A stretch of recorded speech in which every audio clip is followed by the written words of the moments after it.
This is kind of interesting what we're going to do now, because this is a topic that is, I think, quite an actual topic.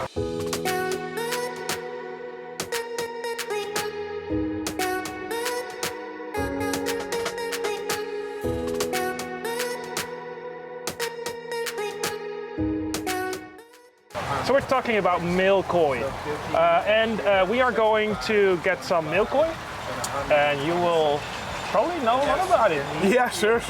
Awesome. Yeah, let's take a look.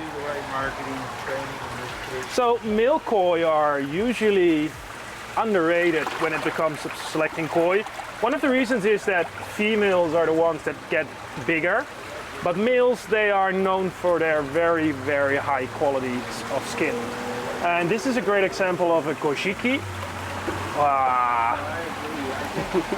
This is so cool. Let me find one more. Here we go. They're always hiding below the bowl. That's right. I can tell you, catching male koi is different than catching female koi. Their behavior is significantly different. I didn't know that. Yeah, oh yeah. Males tend to be a lot more wild, I would say. Ooh. Where females... Oh, we're talking about... Perfect example. We got our thumbnail over there. Yeah. Totally on cue too, look at that. Well, we're near to Hollywood, so these are kind of actors, right? Yeah, this guy's working on becoming a stuntman. He's stuntman, yeah, exactly.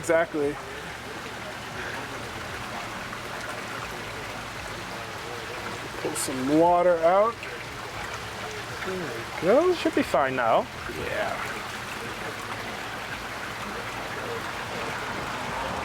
So these fish are from Koda Koi Farm. Yeah, these are both from Koda. Yeah, so I would say, when I first started in like the retail business 20 years ago, males were like kind of the super cheap fish you bought to kind of introduce nice Japanese quality koi to a customer who's not interested in spending money. I think that's changed in the last maybe like 5 years. Because male koi with proper feeding can have actually like great bodies. And you mentioned like their skin quality is a little different. Their ability to like maintain really nice color for a long time.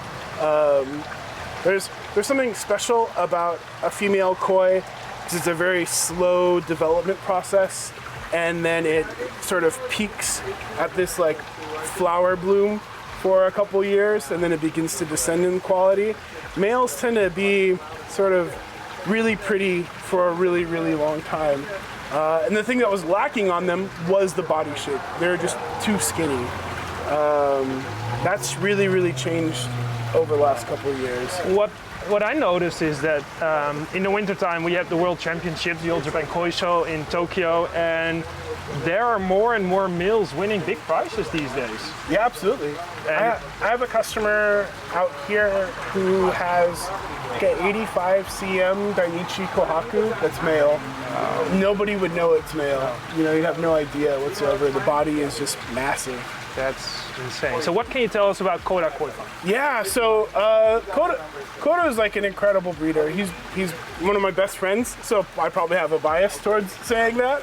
But he's truly a fascinating man, and has a really amazing ability at creating so many different varieties that are all really, really good quality.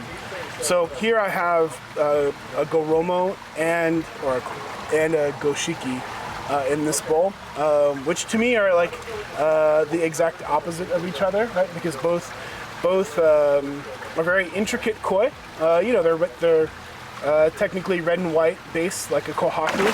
Oh. And then they have this very, very intricate thing going on them. So in the Goromo, you have the robed effect that happens just only on like the beni parts of the koi. Yes. And in the Goshiki, you have that sort of robed effect that's only happening on the shiroji or on the white. Yes.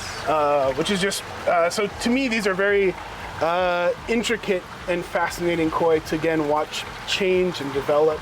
And I don't know if they're underappreciated. I think a lot of non-gosanke are underappreciated within like the koi community, but I think that's changing with just like with males.